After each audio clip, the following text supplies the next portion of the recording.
কুনাল কাকু যে কেমন আছো? ভালো আছি রে। ওর বিয়েতে বাবা কি দিল?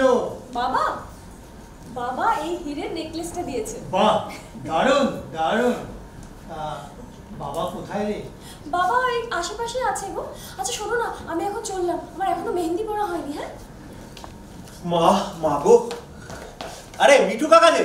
হ্যাঁ, আরে পুনু, তোদের বাড়ির লোক সব কোথায় গেল? বাড়ির লোক বোধহয় বিভিন্ন কাজে ব্যস্ত। তা তোর বাবা কোথায় রে? বাবা বাজারের দিকে গেছে। এই কাকা, হ্যাঁ এই দেখো, বাবা আমায় এই ঘড়িটা দিয়েছে। কেমন আছে? দারুণ, সত্যি অঞ্জনদার পছন্দ নিয়ে কোনো কথা হবে না। ভালো হয়েছে না? খুব ভালো। আমার একটা মিটিং আছে, আসছি। ওকে। ও বাবা, আবার একটা মিল চলে এলো। কত কাজ করবো আমি বুঝতে পারছি না। বাড়িতে বিয়ে, তুমি এখনো সাজনি? আরে মাসি কেমন আছো তুমি? ভালো আছো? কি করবো বলো তো মাসি, অফিসের কাজ, ওয়ার্ক ফ্রম হোম, আমার কত ফরেন ক্লায়েন্টস, বুঝতে পারছো তো। কাজটা সেরে নিই, তারপরে তোমার সঙ্গে আড্ডা দিচ্ছি। বাবা, কত বড় হয়ে গেছিস তুই। তুই নাকি বাইরে থাকিস? হ্যাঁ গো, এই তো দিদির বিয়ের জন্য দুদিনের ছুটি নিয়ে এসেছি। বিয়ে মিটলেই আমাকে এবার ফ্লাইটে ফিরে যেতে হবে। বাবা টিকিট কেটে দিয়েছে, আর গিয়েই তো আমার সেম শুরু। হ্যাঁ, তোর মাও বললো তোর পড়ারও নাকি অনেক খরচ। হ্যাঁ, ও বাবা ঠিক সামনে নেবে। আচ্ছা শোনো না, আমি এখন যাই, আমার এক্ষুনি একটা অনলাইন ক্লাস আছে, আসি। হ্যাঁ হ্যাঁ। ও বাবা, বাপরে বাপ, আরে ভর্তি এত লোক, আর সব দায়িত্ব কিনা আমার উপরে। কাজের লোকও নেই। বৌদি, আমি নীলা, আজ থেকে এই পরিবারের সমস্ত কাজের দায়িত্ব আমার। যা বাবা, বাজারে একটা কাজের লোক অন্তত পাওয়া গেল। বৌদি বলছি, বড় ঘরটা পরিষ্কার করে যাও না, যাও। এই যারা, কোথায় যাচ্ছিস? তো কিসের তারা তোর? সকাল থেকে বাবার চা খাটনি যাচ্ছে, তাই ভাবলাম এক গ্লাস জুস দিয়েছি। হ্যাঁ, আমি আসছি। হ্যাঁ,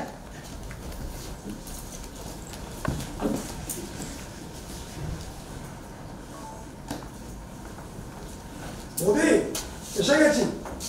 মা, একা কেন? কমালিটা কোথায়? সবাই এসেছে গো। হ্যাঁ, কতদিন পরে তোমাদের সঙ্গে দেখা বৌদি। আর কি জানো, কাল রাতে আমি ওকে তোমাদের বাড়ির কথাই বলছিলাম। সামনেই তোমার দাদার রিটায়ারমেন্ট, শেষ ফিক্সড ডিপোজিটটাও তো ভেঙে দিল। এবার যে কি হবে। আবার সেই কথা মিনু, রিটায়ারমেন্টে তো কি হয়েছে?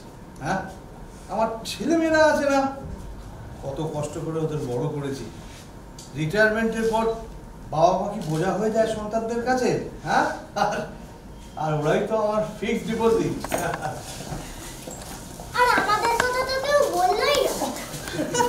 আমি গোকুল, আর আমি প্রিয়া। আর আর অদিতি দিদি, দেখছো তোমাকেও কেউ বললো না। আসো, আমরা তোমাকে স্টেজে নিয়ে আসি।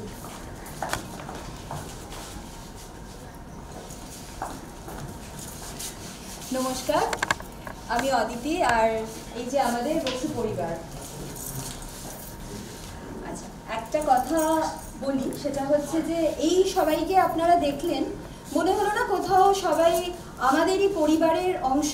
এরকম মানুষ আমাদের খুব চেনা চেনা জানা, কোথাও দেখেছি, হয় বাড়িতে, নয় পাশের বাড়িতে, নয় আত্মীয়ের বাড়িতে দেখেছি না? খুব অচেনা লাগলো কি কাউকে?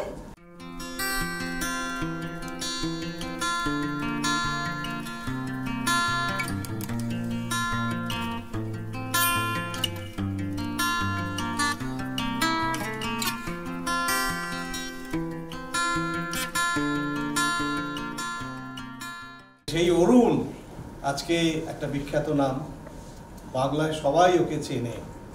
তো আজকে আপনাদের জন্য আমি অরুণকে বলেছি যে কিছু রান্না করে নিয়ে আসতে, সেই জন্য অরুণ এসেছে আজকে। অরুণ, একটু এসো।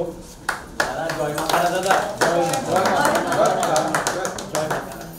দাদা, কিছু আজকের এত সুন্দর একটা অনুষ্ঠান, আজকে যে আমি এই জায়গাটায় আসতে পেরেছি, আর দাদার সাথে আমার বহুদিনের পরিচয়। তো দাদা প্রায় আজকে জয়মাতারার দোকানে প্রায় খেতে যেতেন। আজকে দাদা রিটায়ারমেন্ট শুনে আমার সত্যি সত্যি কষ্ট। তবে দাদা আজকে কিছু খাবার নিয়ে এসেছি দাদা, সেই খাবারের মধ্যে থেকে না তুমি যেটা বেশি পছন্দ করতে, সেই বেগুন সুন্দরী, সেটাও এসেছে। জানি না কতটা তোমার মন আমি ভরে দিতে পারবো, তবে তার আমার কৃপাতে আশা করি সবার মন জয় করতে পারবো। ভালো থেকো দাদা, তোমরা সবাই, তোমার পরিবার সবাই ভালো থাকুক। জয় মা তারা। জয় মা তারা। আপনিও ভালো থাকবেন। আপনিও ভালো থাকবেন। একদম ভালো। ভালো থাকবেন। আপাতত যা বন্ডিং আছে ঠিকঠাক, আশা করছি আমরা টেনে দেবো ভালোভাবে, ঝগড়াঝাটি মারপিট না করে। হ্যাঁ, না ওটা তো চলতেই থাকবে। হ্যাঁ, ওটা চলবে। তার সাথে সাথে সুন্দর কাজ। ও আরেকটা যে বন্ডিং আছে সেটা হচ্ছে খেলাধুলো।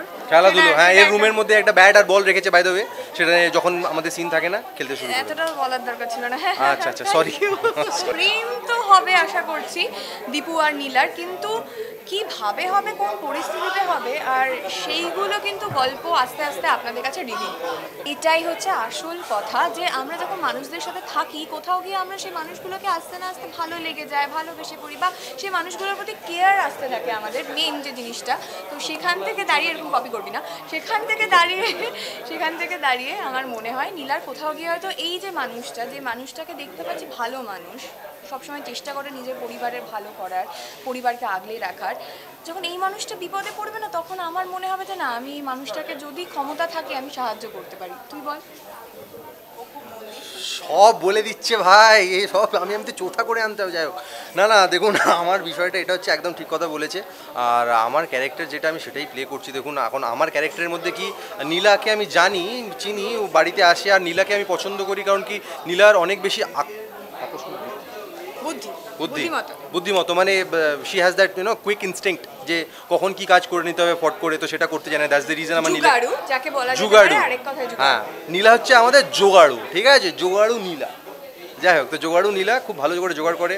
আর তার উপরে বিষয়টা এটা হচ্ছে নীলার প্রতি আমার একটা কোথাও খারাপ লাগা রয়েছে, কারণ আমি দেখছি মেয়েটা কিরকম করে কাজ করছে, কি করছে, ওর বাড়িতে প্রবলেম, হ্যাঁ, তাও আসছে, এসে কথা বলছে। যখন নানানভাবে নীলাকে প্রত্যেকে অনেক সময় ভুল বোঝে, যে ভুল বোঝাগুলো কিন্তু দীপু জানে কোথাও গিয়ে যে এই কাজটা হয়তো নীলা করেনি, বা এইভাবে হয়তো কাজটা হয়নি। সেটা আপনাদেরকে দেখতে হবে ধারাবাহিকের মধ্যে। আমরা জাস্ট একটু পয়েন্ট বলে দিচ্ছি যাতে আপনাদের একটু আরো বেশি ইন্টারেস্ট জাগে। 5th of August সন্ধ্যে 7টায় শুধুমাত্র সান বাংলায়। বসু পরিবার। নমস্কার। আমার বন্ধুরা যারা ক্যামেরার ওপাশে রয়েছেন, আমি জানি সবাই সবসময় আমার পাশে থেকেছেন, আমার সহকর্মীদের পাশে থেকেছেন। সবাইকে 5ই অগস্ট থেকে সান বাংলার পর্দায় চোখ রাখতে হবে। ঠিক সন্ধ্যে 7টার সময় আমরা আসছি বসু পরিবার। বলো কিছু। এর বেশি কিছু চরিত্র অনুযায়ী বলতে পারবো না, কারণ আমার থেকে আমার বউ বেশি বলে। আমার নাম হলো, ভালো নাম প্রণবেশ, ডাক নাম পুনু, আর ওর ভালো নাম হলো মোনালিসা। আমি ওর মোনা, যাকে মোনা বলে ডাকা হয়। মোনা ডার্লিং। আমি হলাম অঞ্জনবাবুর বড় ছেলে, বড় বৌমা। সম্পর্ক বাবা ছেলের খুবই ভালো, ওই মাঝখানে বইয়েরা চলে এলে যা হয় আর। একদমই তা না, আমার বরটি খুব একটা সুবিধে না। আহা, সব কথা কি তুমি এখনই বলবে? হ্যাঁ, সব কথা বলা যাবে না। এই গল্পে প্রেম আছে, সম্পর্ক আছে, আর অনেক কিছু আছে। দুষ্টুমি, খুনসুটি, যা যা দেখতে ভালো লাগে সব আছে। সেই অর্থে ব্যক্তিগতভাবে যদি আমি বলি, চরিত্রের বাইরে বেরিয়ে গিয়ে, তাহলে এটা তো আমাদের ছোটবেলাকার একটা দেখা পরিবার, যেটা এখন আর দেখতে পাই না কোথাও। আমাদের মামার বাড়ির পরিবার, বা আমি যেখানে বড় হয়েছি সেই পরিবার। ফলে ব্যক্তিগতভাবে ফিলিংটা খুব ভালো, কিন্তু চরিত্রগতভাবে যেটা করছি আমরা দুজনে, সেদিক থেকে খুব একটা সুবিধে লাগছে না পরিবারটা। পরিবারে থাকলে পরে তো অনেক রকম জটিলতা থাকে। হ্যাঁ, এখন যেটা হয় যে আমাদের একান্নবর্তী পরিবার হয়ে গেছে, তো আমি ব্যক্তিগত ফিলিংটা বলবো না, চরিত্রের ফিলিংটা বলি। যেহেতু বাড়ির বড় বউ, তাই বাড়িতে এতগুলো লোকের সব দায়িত্ব আগেই শুনতে পেলেন আপনারা, সব আমার কাঁধে। তো প্রচুর খাটাখাটনি করতে হয়। যাক বাবা, একটা সুন্দরী কাজের মহিলা পাওয়া গেছে, যার নাম হচ্ছে নীলা। এবার খানিকটা আমি নিশ্চিন্ত, আশা করি কিছু ঝুটঝামেলা যা চলছিল সেগুলো এবার মিটে যাবে। কাল্ট পেতে চলেছে কিনা জানি না, তবে চেষ্টা করব যে আবার সেইভাবে মানুষের মন জয় করার। আসলে দর্শকরাই তো আমাদের কাছে ভগবান, দর্শকরাই সব। তো আমরা এই যে আবার এই গল্পটাও একটু প্রচলিত যে সিরিয়ালগুলো হচ্ছে তার থেকে একটু আলাদা, একদম পরিবারের গল্প, যেটা আমরা নিত্য নৈমিত্তিক দেখছি। প্রত্যেক দর্শকেরই মনে হবে যে এইটা তো আমি, এটাও তো আমি, এরকম তো আমি, এরকম মনে হতেই পারে। আর অঞ্জনবাবুর যে চরিত্রটা, সেটা একটা সত্যি আদর্শ চরিত্র। এই আদর্শ চরিত্র যেভাবে জীবনটাকে দেখে, সেইভাবে যদি মানুষের মনে আমরা চেষ্টা করি, ভাবি, সচেতনতা আসে, তাহলে এই যে বিভিন্ন রকম যে সমস্যাটা এই সিরিয়ালেও তুলে ধরা হচ্ছে, যে রিটায়ারমেন্টের পর বাবা মা বোঝা হয়ে যায় কিনা, তো এটা কিভাবে জিনিসটা ঘটতে পারে বা ঘটে সেইটা দর্শকদের সচেতন করা, এটার মাধ্যমে যদি আমরা কিছুটাও হলেও যদি মানুষের মনে সচেতনতা সৃষ্টি করতে পারি তবেই বলবো যে এই ধারাবাহিক সার্থক। না এখানে আগেও যেটা বললাম যে বউয়ের দ্বারা স্বামী নির্যাতনও থাকছে, মানে বউ কিভাবে ম্যানিপুলেট করে আর আমারও বর কিভাবে ম্যানিপুলেট, সব থাকছে। এটা হচ্ছে কমপ্লিট প্যাকেজ। ম্যানিপুলেট তুই এমনি না, আমি এমনি কি, আমি খুব ভালো, আমি হচ্ছে সরল সিধা, ওরা হয়তো বোকা ভাবে, কিন্তু কি করব বলো, যাকে ভালোবাসি তার কথা তো শুনতে হয়। ওর চরিত্রটা ভালো আর কি, মানে খুব জেদি কিন্তু ইনোসেন্স আছে ওর মধ্যে। আমার চরিত্রটা ভালো, অনিমেষ মেজো ছেলে বাড়ি, কিন্তু পারে না আসলে, মানে বউ আর মা নিজের কথা বলে উঠতে পারে না। পুরোটা বলবো না, সেটার জন্য দেখতে হবে বসু পরিবার, না হলে কি করে বুঝবে। এবং আমি জানি এরকম অনেক ছেলেরা আছে যারা নিজেদের সাথে মিল পাবে, যে আমি বলতে চাই, আমি করতে চাই, এখন যেমন থামিয়ে দিচ্ছে আমাকে, হ্যাঁ, কিন্তু এইভাবে ওকে থামিয়ে দেওয়া হয় যে না না না এটা হবে না, বেচারার মতো আর কি হয়। তো যাই হোক, পরিবারটা খুব ভালো। এবং যেটা আমরা বারবার বলতে চাইছি যে দেখতে ভালো লাগবে কেন, নিজেদের সাথে মিল পাবে তাই।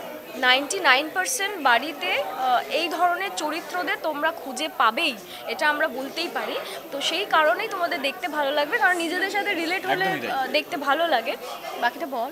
তুই তো বলতে দিচ্ছিস। হ্যাঁ, তো যাই হোক, প্রত্যেকটা চরিত্র এখানে আর 5টা মানুষের মতোই যেরকমভাবে আর 10টা পরিবারে থাকে, সবার মধ্যে ভালো খারাপ মিশিয়ে। বাবা খুবই ভালো একজন মানুষ, এবার ছেলেদের ওপর যখন দায়িত্ব এসে পড়বে তখন ছেলেরা কীভাবে পরিবারটাকে সামলায়, বাবা মাকে দেখবে, পাশে থাকবে কি থাকবে না, বা কীভাবে সেটা করবে, সেটাই আসল গল্প। তার জন্যই দেখতে হবে বসু পরিবার, সান বাংলা। তবে একদম পাতি নয়, এটা ভেবে নিতে পারবে না যে দেখবে না হয়তো, বা দেখবে হয়তো। জীবনটা কি কম ইন্টারেস্টিং আমাদের প্রত্যেকের ইন্ডিভিজুয়াল জীবনে কত কি ভালো খারাপ মানুষ থাকে, অনেক টুইস্ট দিয়ে হবে ব্যাপারগুলো। তো সেই কারণে সাথে থাকতে হবে, দেখতে হবে বসু পরিবার প্রত্যেক দিন সন্ধ্যে 7টায় 5ই অগস্ট থেকে, শুধুমাত্র সান বাংলা। প্লিজ সবাই দেখবেন বসু পরিবার, প্লিজ, আপনাদের সবার খুব ভালো লাগবে, আশা করি ভালো লাগবে, নিশ্চয়ই ভালো লাগবে। আর অবশ্যই ফিডব্যাক দিতে ভুলবেন না। Thank you. আমার ক্যারেক্টারটা অনেকের পছন্দ নাই হতে পারে, কারণ আমি ভালোর জন্য ভালো আর খারাপের জন্য খারাপ। কারণ আমার যেই জিনিসগুলো দরকার সেগুলো আমি পেয়ে গেলে ব্যাস খুশি, কিন্তু আমি কাউকে পছন্দ করি না বাড়ি। সো এটাই হচ্ছে আমার বাড়ির, মানে আমার পজিশন, কেউ আমাকেও পছন্দ করে না, আমার যায় আসে না সেটাতে। নেগেটিভিটি না, কিন্তু সবার বাড়িতেই এরকম একটা বাচ্চা থাকেই যে একটুখানি জেনজি, ফোন নিয়ে সবসময় সেলফি তুলছে, ব্লগ করছে। তো সেই রকম একটা মেয়ে আমি, কিন্তু তার সাথে কিছু স্পাইসেস আছে, যেমন একটু চুরি টুরি, তো সেটা বুঝতে পারবে।